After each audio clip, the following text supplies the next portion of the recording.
চোখ নাই, হাতি দেখতে পারে গেছে কি নাই? আপনারা বলেন তো, চোখ না থাকলে দেখা যায়? তারপরেও গেছে।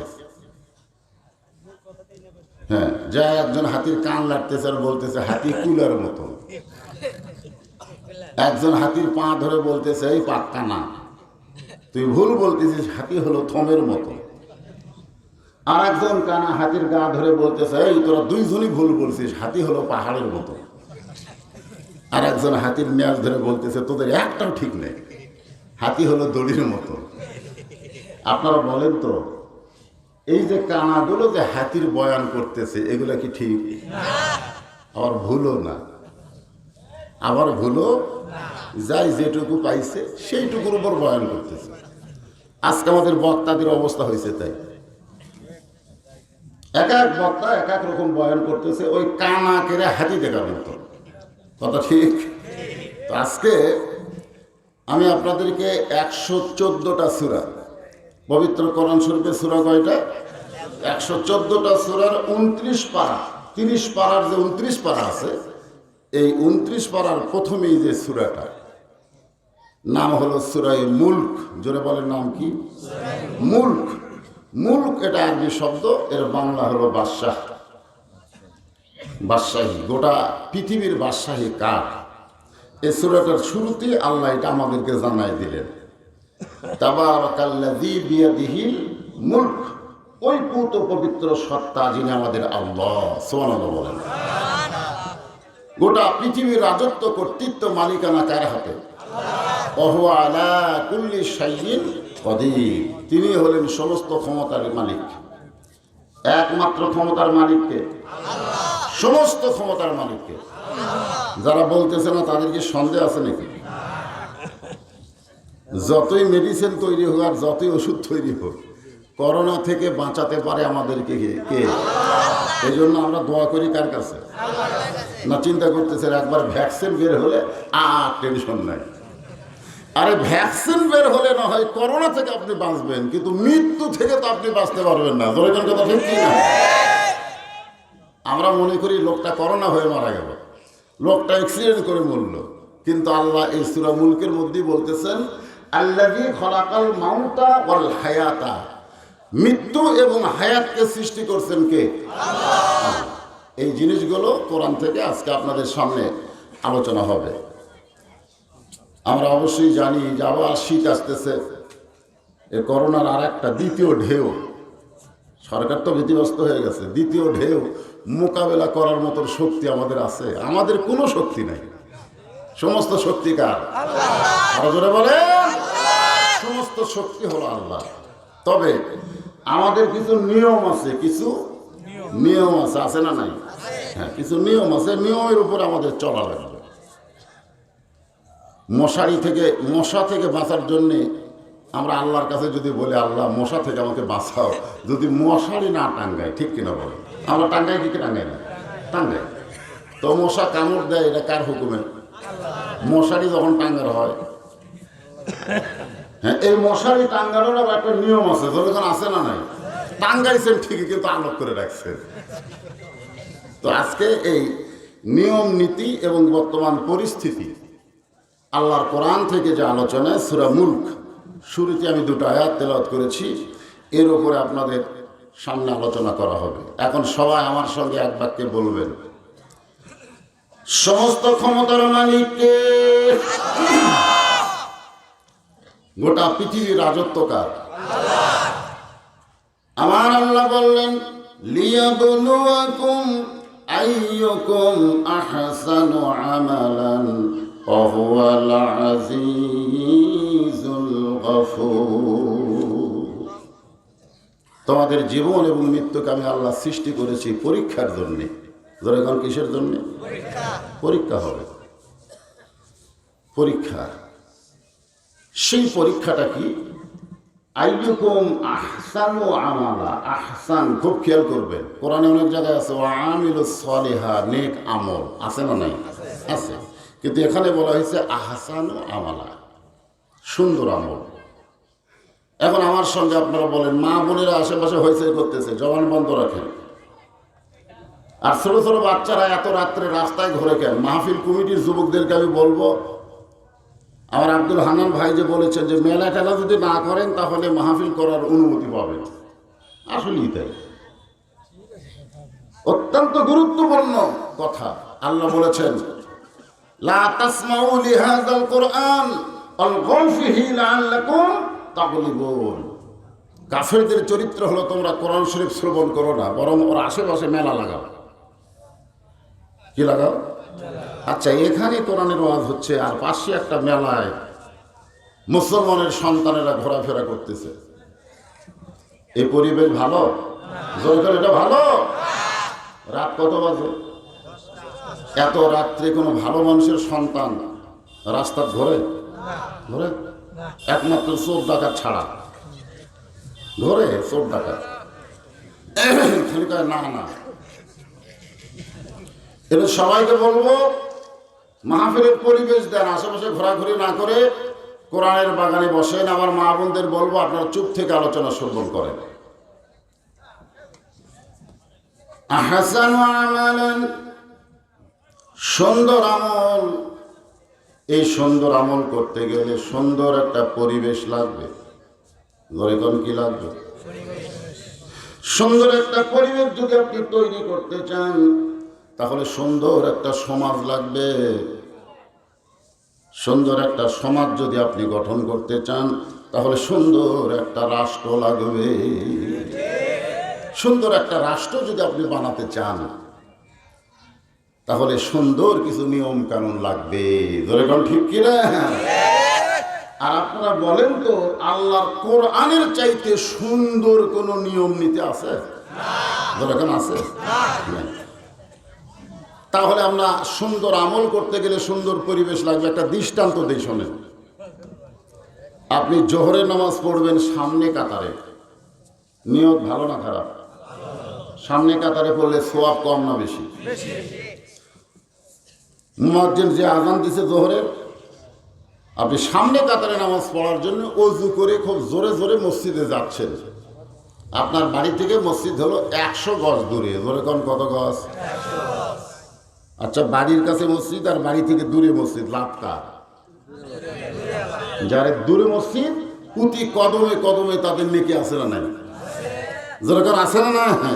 তো এখন রাস্তার মাঝখানে যাচ্ছে, হঠাৎ লোকরা দেখতে পায় দুইটা বেপর্দা নারী ঘুর ঘুর করে ঘুরতেছে। দেখবার চায়নি কিন্তু চোখে পড়ে গেছে। মোটর সাইকেল চালাতে চোখে মশা পড়ে গেলে কেউ চায়? কিন্তু হঠাৎ পড়ে কি পড়ে না? তো চোখে যদি পোকা পড়ে তোলার ব্যবস্থা আছে, কিন্তু বেপর্দা নারী যদি কারো চোখে পড়ে ওইটা তোলার ব্যবস্থা আছে নাকি? দেখো তো আমার চোখে মুখের বউ পড়ছে, তুলে দাও। দেখো আমার চোখে পোকা পড়ছে, তুলে দাও। একজন নরম কাপড় দিয়ে তুলে দিতে পারে। এখন আপনি সামনে কাতারে গিয়ে নামাজের নিয়ত করলেন, ইলা জিহাতিল কাবাতি শরীফাত আল্লাহু আকবার। আপনার মুখ আছে কাবার দিকে, চোখ আছে সেজদার দিকে। লক্ষণ ভালো না খারাপ? কিন্তু মন খালি বলতেছে রাস্তায় কি দেখলাম রে। এরকম মনে হতে পারে কি পারে না? মনে কেন পারে কি পারে? তাহলে মুখ আছে কাবার দিকে, চোখ আছে সেজদার দিকে, আর মন খালি বলতেছে রাস্তায় কি দেখলাম রে। এখন আপনারা বলেন, মন যদি অন্য দিকে যায়, আপনি দেহ নিয়ে যতই মসজিদের মধ্যে দাঁড়ান আপনার নামাজ হবে না। এই জন্য বলা হয়েছে হুজুরি কল্প, এই যে অন্তর।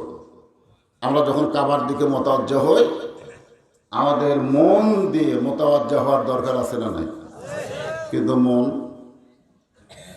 রাস্তায় কি দেখলাম রে। এখন বলেন, আপনি যদি সুন্দরভাবে নামাজ পড়তে চান এ রাস্তাটা সুন্দর করার দরকার আছে না নাই? আব্দুল হান্নান ভাইকে বললেন, চেয়ারম্যান সাহেব আমাদের রাস্তা ভালো না, ভেঙে টেঙে গেছে, আপনি একটু পাকা করে দেন। এটা সুন্দর? এটা সুন্দর রাস্তা? রাস্তা যদি সুন্দর করতে চাই তাহলে বেপর্দা নারী মুক্ত রাস্তা করা লাগবে। ধরে কোন কথা ঠিক না? কারণ আমাদের যুবকগুলো এই যে ঘোরাঘুরি করতেছে, এত রাত্রে ওরা যে ঘোরে, এ কোরআনের মাহফিলের নামে ওরা যে ঘুরতেছে, আপনি বলেন তো কি নিয়তে ঘুরতেছে? এটি নিয়ত কি? এই জন্য আল্লাহর বান্দারা একটু মনোযোগ দিয়ে শুনবেন। সুন্দর রাস্তা করতে গেলে যদি আমরা বেপর্দা মুক্ত নারী মুক্ত রাস্তা করতে চাই, তাহলে বলেন তো আল্লাহর এই কোরআনের দরকার আছে না নাই? ধর্ষণ মুক্ত বাংলাদেশ আমরা চাই, চাই কি চাই না? সমস্ত নারীরা তো চায়, নারীদের সঙ্গে পুরুষ পর্যন্ত রাস্তায় রাস্তায় মানববন্ধন করেছে, আমিও করছি। বগুড়ার সাতমাথায় মানববন্ধন করলাম যে আমরা ধর্ষণ মুক্ত বাংলাদেশ চাই। তো ধর্ষণ মুক্ত বাংলাদেশ যদি আমরা চাই, আমাদের করণীয় কি? সেইটাকে আল্লাহর কোরআনে আছে না নাই? দরকার আছে না নাই? হ্যাঁ, আমি এটাই বোঝাবার চাচ্ছি। আল্লাহ বলেছেন তোমাদেরকে পরীক্ষা করা হবে সুন্দর আমলের, আর এই সুন্দর আমল করতে গেলে সুন্দর পরিবেশ লাগবে। সুন্দর পরিবেশ ছাড়া সুন্দর আমল করা যায় না। আল্লাহর বান্দারা, পৃথিবীর মধ্যে সবচাইতে যে মানুষটা এক নম্বর খারাপ ছিলেন, যেই মানুষটা নাঙ্গা তরবারি নিয়ে আল্লাহর নবীকে হত্যা করার রাস্তা নিয়েছিলেন, যেই মানুষটির নাম আমরা সকলে জানি, নাম হলো হযরত ওমর। অথচ ওই মানুষটাই পৃথিবীর এক নম্বর ভালো মানুষ হয়ে গেলেন। এটা কোনো জাদু মন্ত্রের দ্বারা না, এটা কেবলমাত্র আল্লাহর কোরআনের দ্বারাই সম্ভব। জোরে গান কথা ঠিক কিনা? এই যে কোরআনের ওয়াজ আপনারা শুনতেছেন, নাম দিয়েছেন তাফসীরুল কোরআন মাহফিল। এমনও হতে পারে যারা এই মাহফিল করতেছে, যে যুবকেরা, তাদের মধ্যে অনেকে এখন পর্যন্ত মাগরিব এশার নামাজ পড়েনি। হতে পারে কি পারে না? কথা কম না কেন? তাফসীরুল কোরআনের মাহফিল করতেছে কিন্তু নামাজ পড়তেছে না, কারণ নামাজ পড়ার মতন পরিবেশই তারা পাচ্ছে না। একটু বুঝে শোনা হা হু করবেন, কথাটা বুঝলেন? সব কথাই যদি করেন ঠিক, এই জন্যই তো যে বক্তা যা বলে শ্রোতারা কয় ঠিক, সবই ঠিক, ব্যাঠিক কিছুই নাই। এই জন্য আপনাদের উচিত হলো শুনবেন, কিন্তু একটু মনোযোগ দিয়ে শুনবেন। আল্লাহর এই কোরআনের কারণে আমার আল্লাহ এক সময় সেই মানুষটাকে অর্ধ পৃথিবীর খলিফা বানায়া দিলে। অনেকের ধারণা কোরআন হলো মসজিদের কিতাব, মাদ্রাসার কিতাব, মানুষ মরে গেলে কোরআন খতম দেওয়ার কিতাব। কিন্তু আজকে আপনারা শোনেন হাসান আমারা শব্দের দ্বারা কি বোঝানো যায়। মসজিদ নববীর মেম্বারে বসে হযরত ওমর নিজের গালে নিজে চড় মারতেছেন। ডান হাতে ডান গালে চড় মারে, বাম হাতে বাম গালে চড় মারে। এমন সময় একজন সাহাবী মসজিদের মধ্যে ঢুকে বলে, আমিরুল মুমিনিন, আপনি অর্ধ পৃথিবীর খলিফা হয়ে আপনি কি পাগল হয়ে গেলেন? নিজের গালে নিজে কেন চড় মারতেছেন? ওমর ফারুক বলে, ওসমান, এই মেম্বরে বসার পরে, এই যে মেম্বরে বসে নিজের গালে নিজে চড় মারতেছি, এখানে বসার পরে আমার অতীতের কথা বারবার মনে হয়ে যায়। সুবহানাল্লাহ। আসলে যারা ক্ষমতার চেয়ার পায়, এই চেয়ার পাওয়ার পরে অতীতের কথা যদি মনে করে আর ভবিষ্যতের চিন্তা করে, খালি দুটা জিনিস খেয়াল করবে। ধরে কর কয়টা? একটা হলো অতীতে কি ছিলাম, ভবিষ্যৎ আমার কি হবে। সে যত বড়ই চেয়ার পায়, তার দ্বারা কোনো খারাপ কাজ হবে। এইটাই হলো আহসানু আমালা, এটাই হলো সুন্দর আমল। যে আমি অতীতে কি ছিলাম, ভবিষ্যৎ আমার কি হবে। আমার ভবিষ্যৎ আছে না নাই? ধরে কোন আছে না নাই? আমি অতীতে ছিলাম এত দুর্বল, পেশাব করেছি, মা যদি আমাকে টান না দিত, ওই পেশাব আবার হাত দিয়ে তুলে খাইতাম। ধরে কোন কথা ঠিক কিনা? এত দুর্বল আমার অতীত। আর ভবিষ্যৎ হলো সাদা কাফনে মুড়াইয়া চকলেটের মতো আমাকে মসজিদের খাটনিতে করে অন্ধকার কবরে নিয়ে যাবে। ধরে কোন কথা ঠিক কি না? অতীত আর ভবিষ্যৎ এই দুইটা যখন মানুষ ভুলে যায়, ওই মানুষের দ্বারা অন্যায় কাজ বেশি হয়। ওসমান গনি বলে, আমিরুল মুমিনিন, আপনি যে অতীতের কথা চিন্তা করতেছেন, অতীতে আপনি কি ছিলেন যদি আপনি একটু আমারে বলেন। ওমর ফারুক বলে, ওসমান, অতীতে আমি খালার বাড়িতে রাখালি করতাম, সুবহানাল্লাহ, ছাগল চড়াতে যাইতাম। সন্ধ্যাবেলা যখন ছাগল নিয়ে আসতাম, আমার খালা ছাগলের পাল গুনে ছাগল কম পাইছে। আমার কান ধরে বলে, ওমর, যে কয়টা ছাগল নিয়ে গেলে কয়টা ফেরত আনলে? আমি ছাগল গুনে দেখি 2-3টা কম হয়ে গেছে।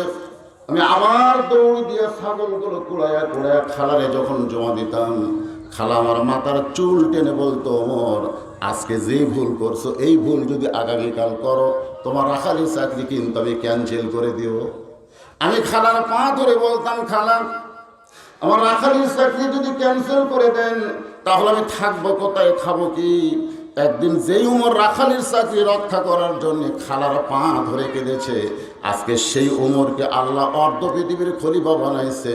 এটা উমরের যোগ্যতায় নয়, এটা হলো আল্লাহর কোরআনের ক্ষমতা। এখন আপনারা বলেন, এই কোরআনের ক্ষমতা আছে না নাই? নাই বলা ভাই, কি হলো রে? সাউন্ডকে চঞ্চল করে গেছে, সাউন্ড আসতে যান, সাউন্ড যেন ক্লিয়ার হয়। কি বুঝতেছেন? অর্ধ পৃথিবীর খলিফা, এই শক্তি কি মানুষের না কোরআনের? আজকে যারা এখানে এসেছেন, যে কোরআন থেকে তাফসীর শুনবেন, সে কোরআন সম্পর্কে আমাদের একটা জ্ঞান থাকার দরকার আছে। হ্যাঁ, একটু মনোযোগ দিবেন। কোরআনের মাহফিল আইছেন কোরআন শোনার জন্যে, মসজিদে নামাজ পড়তে যান কোরআন শোনার জন্যে, কিন্তু আল্লাহ শুধু কোরআন শোনার জন্য বলে নাই, আল্লাহ বলেছেন সামিনা ওয়া তাআনা। শুনতে হবে কিসের জন্য? মেনে নেওয়ার জন্য। আতানা মানে কি? গ্রহণ করার জন্য। তাহলে আজকে আমরা যেটা শুনবো, গ্রহণ করার দরকার আছে না নাই? এই জন্যে আমরা শুধু শুনবো না, আজকে কিছু সময় আমরা একটু আল্লাহর কোরআনকে দেখব। তাহলে আর ওই অন্ধর হাতি দেখার মতো হবে না। কথাটা বুঝলেন না? হ্যাঁ, আজকে বাংলাদেশে কত দল, এক দল জিকির করে, আমরা বলি ওরা জাকির পার্টি। এক দল তাবলিগ করে, আমরা বলি ওরা তাবলিগ পার্টি। ঠিক কিনা বলেন? এক দল আন্দোলন করে, আমরা বলি ওরা ওই পার্টি। তো আসলে তো ইসলাম এত পার্টি করার জীবন বিধান নয়। ইসলাম হলো সবাইকে নিয়ে এক হওয়া। জোরে কোন ঠিক কিনা? কিন্তু আমরা এক একজন এক একটা করতেছি, এক একজন এক এক কথা বলতেছি। একদল বলতেছে নবী মাটির তৈরি, আর একদল বলে নবী নূরের তৈরি। একদল বলতেছে নবী মরে গেছে, আর একদল বলতেছে নবী জীবিত আছে। একদল বলে জিকিরের উপরে কোনো ইবাদত নাই, আর একদল বলতেছে যদি ইমান বাঁচাবের চান দাওয়াতে তাওলীগ করতে হবে। এরকম এক একজন এক এক কথা বলতেছে। ওই যে কান আর হাতি দেখা যাই, যেটুকু দেখছে ওরই উপরে বয়ান করতেছে। ওরা তো দেখেনি, লাড়িয়েছে। আসুন, আমি আপনাদেরকে সূরা মুলকের 2 নম্বর আয়াত আর একবার সকলে যারা পারেন আমার সঙ্গে পড়েন। আল্লাযী খালাকাল মাউতা ওয়াল হায়াতা লিয়াবলুয়াকুম আইয়ুকুম আহসানু আমালান ওয়া হুয়াল আজিজুল গফুর। আল্লাহু আকবার। হযরত ওমর আল্লাহর কোরআনকে নিজের চোখে দেখার জন্য যে কোরআন রাখাল থেকে অর্ধ পৃথিবীর খলিফা বানায়, এই কোরআনটা দেখতে কেমন, সুবহানাল্লাহ, নিজের চোখে দেখার জন্য তিনি ছদ্মবেশ ধারণ করলেন। আমাদের বাংলাদেশে ডিবি আছে না নাই? যেরকম আছে না নাই? আজকের মাহফিলেও থাকতে পারে, ছদ্মবেশে তারা পর্যবেক্ষণ করতেছে ডিবি হয়তো ছদ্মবেশে বক্তা কেমন ওয়াজ করে এইটা শোনার জন্য আসতে পারে। জোরে কোন কথা ঠিক কিনা? বাজান গো, হযরত ওমর ডিবি হয়েছে আল্লাহর কোরআনকে দেখার জন্যে। অর্ধ পৃথিবীর কলিবার ছদ্মবেশে মদিনার অলি গলি ঘুরতে গিয়া হঠাৎ হযরত ওমর দেখতে পায় বিস্তীর্ণ মরুভূমির ভিতরে একজন রাখাল উট আর দুম্বা চড়ায়। সাধারণ একজন রাখাল উট আর দুম্বা চড়ায় হযরত ওমর কোরআন শরীফ দেখার জন্য রাখালকে সালাম দিলেন। আপনারা বলেন তো, একজন রাখালকে সালাম দিলেন আল্লাহর কোরআনকে দেখার জন্যে। সালাম দেওয়ার পরে রাখাল, ভাই আমার পেটে ক্ষুধা লাগছে, আমি উটের এক পেয়ালা দুধ চাই। রাখাল মুচকি মুচকি হাসে। ওমর ফারুক বলে, রাখাল তোমারে সালাম দিলাম, উটের এক পেয়ালা দুধ চাইলাম, তুমি উত্তর না দিয়া মুচকি মুচকি হাসো কেন? রাখাল বলে, প্রতীক রে, সালামের উত্তর পরে হবে, উটের দুধ পরে হবে, আগে জানতে চাই তোমার পরিচয়। ওমর ফারুক চমকে গেলেন। চমকানোর কারণ হলো তিনি ডিবি হয়েছেন, ছদ্মবেশ ধারণ করছেন। এখানে তো পরিচয় দেওয়া যাবে না, কিন্তু রাখাল বলতে চাই তোমার পরিচয় শুনতে চাই। ওমর ফারুক চিন্তায় পড়ে গেলেন, অর্ধ পৃথিবীর খলিফা হইয়া আমি ছদ্মবেশ ধারণ করেছি, আমি পরিচয় কেমনে দিব? এমন সময় আল্লাহর কোরআন বলে, ওমর তুমি যে কোরআন দেখতে আইছ ছদ্মবেশ ধারণ করে, সেই কোরআনের মধ্যেই বলা হয়েছে যদি পরিচয় দিবার চাও তাহলে উমর পরিচয় দিলে হবে না, অর্ধ পৃথিবীর খলিফার পরিচয় দিলে হবে না, এমপি পরিচয় দিলে হবে না, মন্ত্রী পরিচয় দিলে হবে না। পরিচয় যদি দিবার চাও মিল্লাতা আবিকুম ইব্রাহিম হুয়া সাম্মাকুমুল মুসলিমিন। যদি পরিচয় দিবার চাও, আমি এমপি, আমি তালুকদার, আমি জমিদার, আমি হুজুর, আমি মৌলানা, এগুলো একটাও পরিচয় না। এগুলো কি না? এগুলো পরিচয় না। পরিচয় হলো আমি একজন মুসলমান। সুবহানাল্লাহ বলে। আমার সামনে যারা আপনারা বসে আছেন, আপনারা কি? আল্লাহ বলেছেন লা তামুতুন্না, মৃত্যুবরণ করো না, ইল্লা ওয়া আনতুম মুসলিমুন। তুমি জমিদার হয়ে মরো, তালুকদার হয়ে মরো, এমপি হয়ে, মন্ত্রী হয়ে মরো, একথা আল্লাহ বলে নাই। আল্লাহ বলেছেন মুসলমান না হয়ে তুমি মৃত্যুবরণ করো না। তাহলে আমাদের পরিচয় কি? কথা কয় না, কথা কয়। মরতে হবে কি হয়ে? তাহলে একটু মনোযোগ দিয়ে শোনেন। সুন্দর আমল যদি করতে চাই, সুন্দর আমল করতে গেলে যেখানে আল্লাহ বললেন আহসানু আমালা, সুন্দর আমলের পরীক্ষা হবে, সেই পরীক্ষাটা বোঝানোর জন্যই বলতেছি। রাখাল বলে, তোমার পরিচয় দাও, তুমি আসলে কে? ওমর ফারুক বলেন, রাখাল ভাই আমার পরিচয় যদি জানতে চাও, আমার পরিচয় হলো আমি হইলাম একজন মুসলমান। রাখাল মুচকি মুচকি হাসে। ওমর ফারুক বলে, রাখাল আবার হাসো কেন? বলে, হাসার কারণ হলো আসল না নকল। তুমি যে মুসলমান পরিচয় দিলে, এই মুসলমানের মধ্যে আসল নকল আছে না নাই? আমাদের ভিতরে যারা মাগরিব এশার নামাজ পড়েনি, হইচই করে না, আপনাদের ভিতরে এখন পর্যন্ত যারা মাগরিব এবং এশার নামাজ পড়েন নাই, আপনারা যদি ফজরের আগে মারা যান, মনে করেন যে আপনারা কেউ ফজরের আগে মারা গেলেন, কিন্তু রাতের মাগরিব এশার নামাজ আপনারা পড়েন নাই। এখন বলেন কত মানুষ আপনাদের জানাজা করলে আপনারা বেহেশত পাবেন?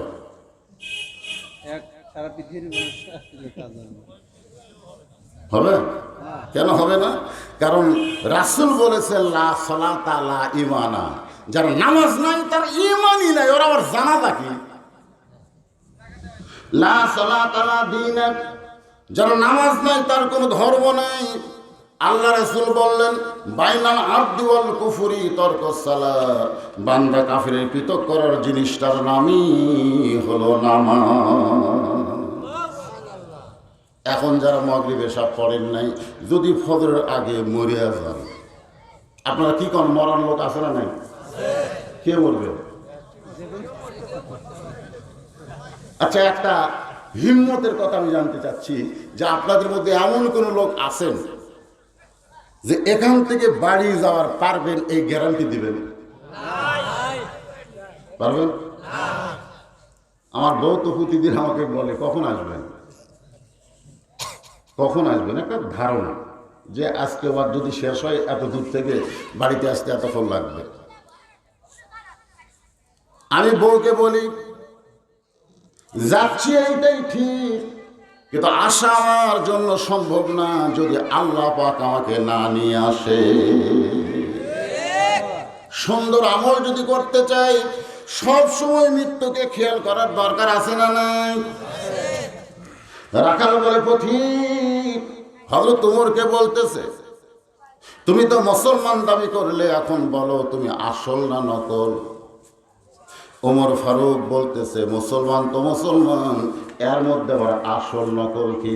রাখাল বলতেছে আসল মুসলমান যারা হবে তারা চাওয়ার ব্যাপারে সতর্ক থাকবে, আসল মুসলমান যার কাছে চাবে না তারা কেবলমাত্র চাবে কার কাছে?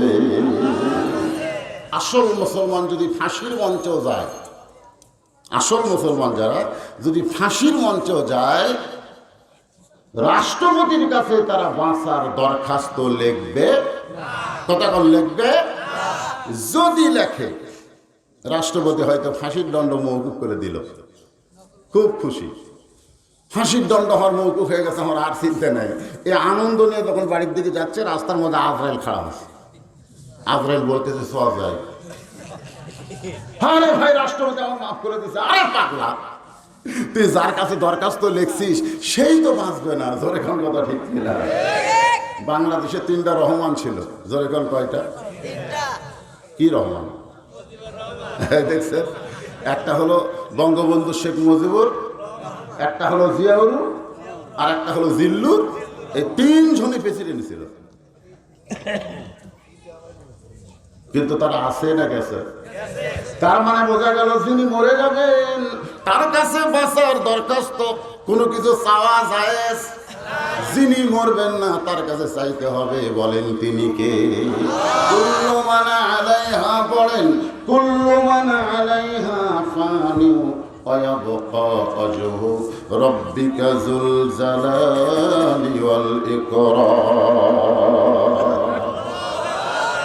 আল্লাহর বান্দারা,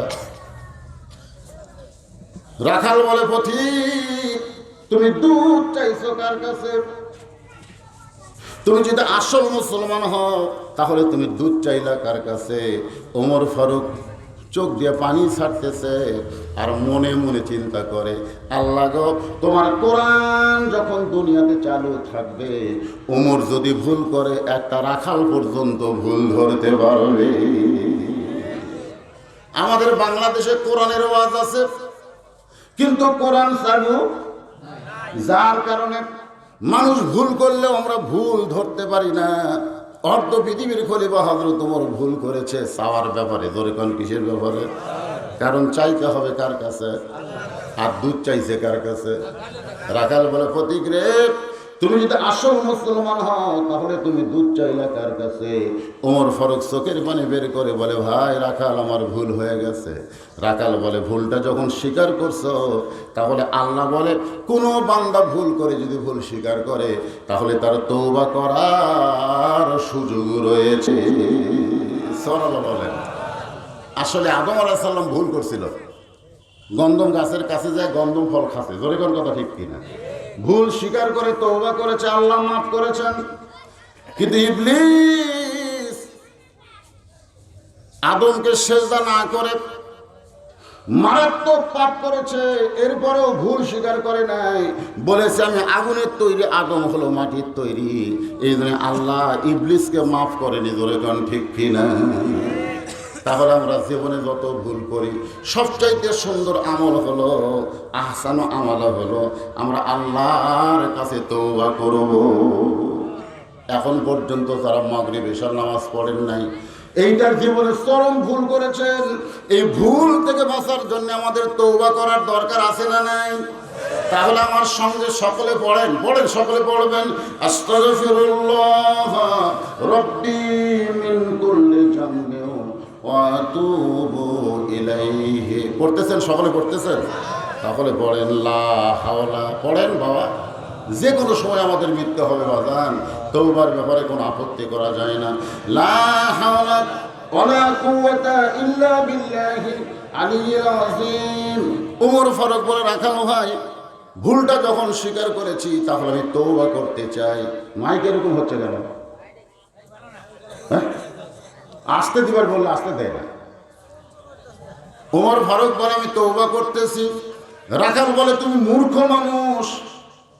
রাখাল হযরত ওমরকে কি বলতেছে দেখছেন?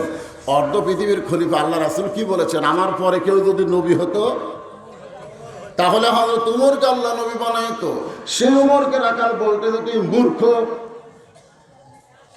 ওমর ফারুক মুস্কি হাসিতে বললেন, আমার মধ্যে মূর্খতার কি দেখলে? রাখাল বলতেছে, চাওয়ার ব্যাপারে যে সতর্ক হয় না সে কোনোদিন তওবা করতে পারে না, বরং আমি তওবা করাই, তুমি আমার সঙ্গে তওবা পড়ো। সাল্লাল্লাহু। এবার রাখাল হযরত ওমরকে তওবা পড়াচ্ছেন। হযরত ওমর তওবা করার পরে বললেন, ও রাখাল ভাই, আল্লাহর হস্তে উটের এক পেয়ালা দুধ দাও, যেই দুধটা পান করে আমি ক্ষুধা তৃষ্ণা নিবারণ করতে চাই। ও রাখাল ভাই, আল্লাহর হস্তে উটের এক পেয়ালা দুধ দাও, যে দুধটা পান করে আমি ক্ষুধা তৃষ্ণা নিবারণ করতে চাই। রাখাল মুস্কি মুস্কি হাসে। ওমর ফারুক বলে, রাখাল হাসো কেন? বলে, হাসার কারণ হলো তওবা করার পরে তুমি আবার মুনাফিকি করলে। সুবহানাল্লাহ। ওমর ফারুককে যখন বলেছে মুনাফিকি করলে, ওমর ফারুকের চেহারা রক্তের মতো লাল হয়ে গেছে, কারণ দুনিয়ার সবচাইতে খারাপ গাল হলো মুনাফিক। আল্লাহ রাসূল বলেছেন, কাফেরদের দ্বারা ইসলামের ক্ষতি না হয় না, ইহুদি খ্রিস্টানদের দ্বারা ইসলামের তেমন ক্ষতি হবে না। ইসলামের ক্ষতি তারাই করে যারা মুসলমানের ভিতরে মুনাফিক। জোরে গান, মুসলমানের ভিতরে কি?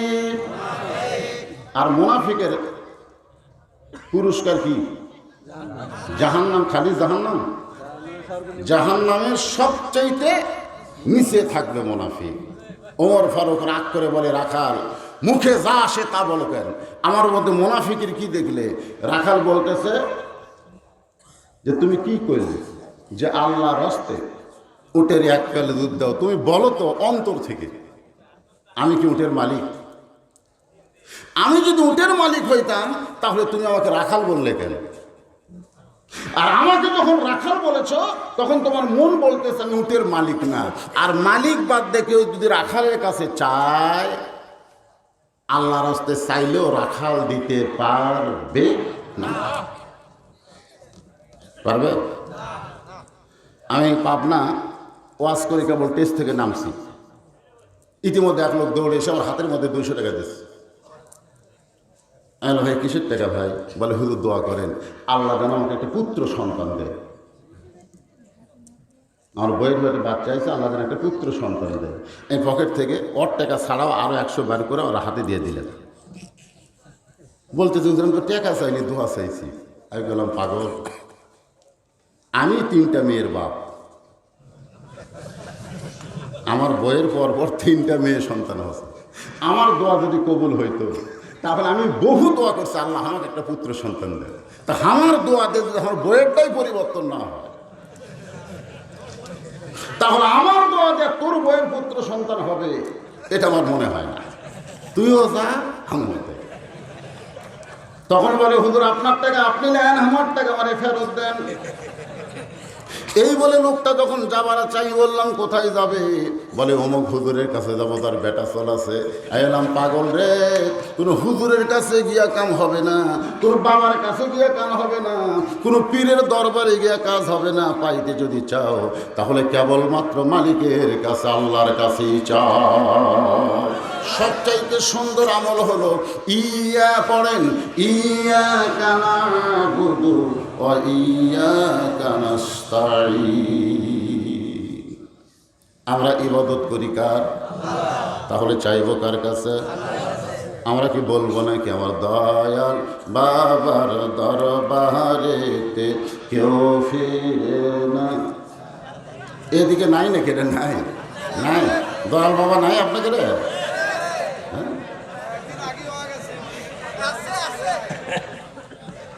কোন মাজারে, কোন বাবার কাছে, কোন পীর সাহেবের কাছে কেউ যদি চায়, সঙ্গে সঙ্গে তার আল্লাহ ঈমান বাতিল করে দেয়। চাইতে হবে কার কাছে? এটা সূরা ফাতিহার ভিতরে আমরা শিক্ষা গ্রহণ করলাম। আল্লাহর বান্দারা একটু মনোযোগ দিয়ে শোনেন। ওমর ফারুক বলে, রাখাল ভাই তাহলে কি বলতে চাও? রাখাল বলতে, সত্যি যদি তুমি তাও, তাহলে এখান থেকে 10 মাইল দূরে হলো মালিকের বাড়ি। তুমি মালিকের দরজায় গিয়া বলো, মালিক তোমার রাখাল উট আর দুম্বা চড়াই, তুমি যদি একটু হুকুম দাও তাহলে রাখাল আল্লাহর হস্তে উটের 1 পেয়ালা দুধ দিবে। ওমর ফারুক চোখের পানি বের করে বলে, রাখাল ভাই অতদূর মালিকের বাড়ি যাওয়ার দরকার আমার নাই, বরং তোমাকে 2টা টাকা দিলাম, এই 2টা টাকার বিনিময়ে তুমি উটের 1 পেয়ালা দুধ দাও। রাখাল চিল্লায় বলে, পথিক তুমি হযরত ওমরকে চেনো? সুবহানাল্লাহ। রাখাল হযরত ওমরকেই বলতেছে, পথিক তুমি কি হযরত ওমরকে চেনো? যদি ওমরকে চিনতে তাহলে এইরকম কথা তুমি বলতে পারতা না। ওমর ফারুক চমকে গিয়ে বলে, রাখাল ভাই আমি কি বললাম? রাখাল বলে, পথিক রে, ওমর যখন কোরআনের সুন্দর আমল চালু করেছে, লিয়াবলুয়াকুম আইয়ুকুম আহসানু আমালা, এই কোরআনের আইন দিয়ে যখন আমল চালু করেছে, তখন ওমরের গুপ্ত বাহিনী যদি দূর থেকে দেখবার পায় তুমি আমাকে 2 টাকা ঘুষ দিছ, আর আমি 2 টাকার বিনিময়ে তোমাকে উটের 1 পেয়ালা দুধ দিলাম, তাহলে তোমাকেও ধরবে আমাকেও ধরবে। এই বয়সে কি তুমি ধরা পড়তে চাও?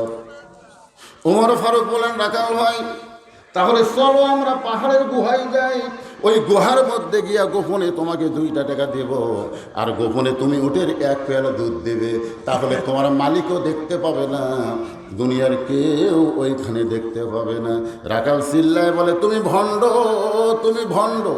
রাখাল হযরত ওমরকে বলতেছে, তুমি ভণ্ড, তুমি ভণ্ড রে পথিক, ওই পাহাড়ের গুহার মধ্যে দেওয়া নেওয়া করলে উমরের গুপ্ত বাহিনী দেখতে পাবে না, আমার মালিক হয়তো দেখতে পাবে না, কিন্তু রাখালের আল্লাহ দেখতে পায়। লিল্লাহি তাকবীর। যেখানে দুনিয়ার কেউ দেখে না সেখানে কে দেখে? আর আমরা কি করি? দরজা জানলা বন্ধ করে মারছি, ভোটের সময় আগেই দিছে, সকালে এসে গল্প করতেছে, 20টা মারছি রে, খালি সমান। কেমন মারলি? দরজা জানলা বন্ধ করে, কেউ দেখেনি, কেউ।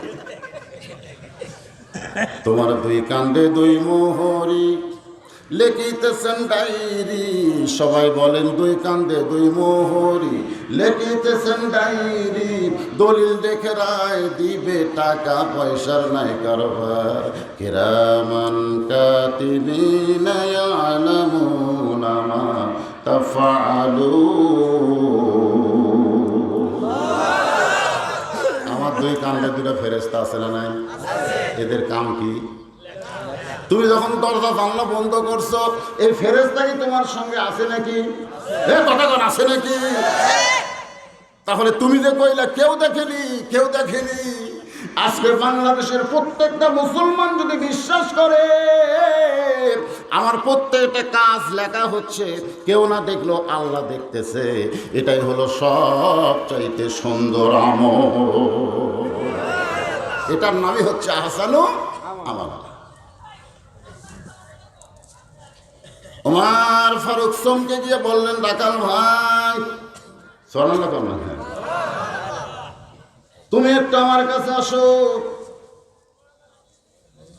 রাখালের হাতটা ধরে হযরত ওমর 1 দৌড় মারলেন। খুব খেয়াল করবেন, পাহাড়ের পাদদেশে যাই নামাজ বিছায় 2 রাকাত নামাজ আদায় করে আল্লাহর কাছে বলতেছেন, আল্লাহ তোমার কোরআন এত সুন্দর, তোমার কোরআনের সমাজ যদি দুনিয়াতে চালু থাকে তাহলে সুন্দর আমল একটা রাখালের মাধ্যমেও প্রকাশ পায়। জোরে কোন কথা ঠিক কিনা? আল্লাহ তোমার কোরআন এত সুন্দর, এই বলে হযরত ওমর যখন আল্লাহর কাছে কাঁদতেছে, রাখাল পিছন দিকে গিয়া বলে, পথিক যতই কান্দো, উটের দুধ আমি তোমারে পারলাম না, দিতে পারলাম না। ওমর ফারুক বলে, রাখাল ভাই উটের দুধের কোনো দরকার আমার নাই, বরং তোমার কাছে আমি জানতে চাই তুমি না দেখে আল্লাহকে খুব খেয়াল করবেন। সবচাইতে সুন্দর আমল হলো না দেখে আল্লাহকে কলিজার মধ্যে জায়গা দিয়ে তুমি যা কিছু করতেছো কেউ না দেখলেও আল্লাহ দেখবে, এই বিশ্বাস যে আল্লাহ তোমার কলিজার মধ্যে জন্ম করে দিয়েছে, এর বিনিময়ে তোমার চাহিদা কি? হ্যাঁ, তোমার রাখালকে বলতেছে যে তুমি যে না দেখা আল্লাহকে কলিজার মধ্যে জায়গা দিয়ে তুমি আল্লাহর কোরআন অনুযায়ী চলতেছো, কেউ না দেখলেও আল্লাহ দেখতেছে, এর বিনিময়ে তোমার চাহিদা কি? তুমি দুনিয়াতে তো কোনো ভালো চাকরি করো না, উট দুম্বা গাধা চড়াও, তোমার ভালো থাকার জায়গাও নাই, ভালো খাওয়াও নাই, এরপরেও না দেখা আল্লাহকে বিশ্বাস করে তুমি এত সুন্দর আমল করতেছো, এর বিনিময়ে তুমি কি চাও? রাখাল চোখের পানি বের করে বলে, পথিক আমার চাওয়া হলো রব্বানা, পড়েন রব্বানা আতিনা ফিদ দুনিয়া হাসানাতাও ওয়া ফিল আখিরাতি হাসানা ওয়া কিনা আযাবান নার। রাখাল কোরআন থেকে আমরা নামাজের পরে যে দোয়া করি, মোনাজাতের মধ্যে যেটা বলি, রাখাল সেইটাই বলতেছে কোরআন থেকে। ওমর ফারুক বললেন, রাখাল ভাই আমি তোমার চাহিদার কথা জানতে চাইলাম, আর তুমি কোরআনের আয়াত শুনায় দিলে, এইটার ব্যাখ্যা করে আমার একটু বুঝাই দাও। রাখাল বলে, পথিক রে তুমি আসলেই মূর্খ। সাল্লাল্লাহু আলাইহি ওয়াসাল্লাম। ওমর ফারুক বলে, আমি মূর্খ, আমার একটু বুঝাই দাও। রাখাল বলতেছে, এই দোয়ার মাধ্যমে আমি দুইটা চাহিদার কথা বললাম।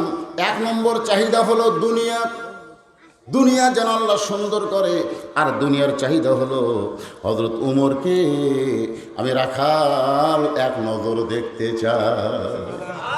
যে উমর কোরআনের শাসন নাজিল করার কারণে, কোরআনের শাসন চালু করার কারণে আমার মতন রাখাল না দেখা আল্লাহকে কলিজার মধ্যে জায়গা দিবার পারছি, সে হযরত উমরকে যদি একবার দেখতে পাইতাম, এটাই হলো আমার এক নম্বর দুনিয়া। রব্বানা আতিনা ফিদ দুনিয়া হাসানা, এটা হলো আমার দুনিয়ার হাসানা। আজকের ওয়াজটা হচ্ছে হাসানু আমালা, খুব খেয়াল করবেন। আমার দুই নম্বর চাহিদা হলো আমি রাখাল যখন মরে যাব, এই রাখালকে আল্লাহ যেন জান্নাত দিয়ে দেয়।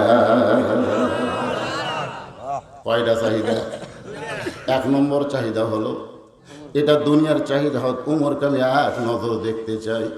আমার দুই নম্বর চাহিদা হলো আমি সেই জান্নাতখানা পাইতে চাই, আমি যেন জাহান্নামের আগুন থেকে অধমকে বাঁচায় আল্লাহ জান্নাত দিয়ে দেয়। এই দুইটা চাহিদা ছাড়া রাখালের আর কোনো চাহিদা নাই।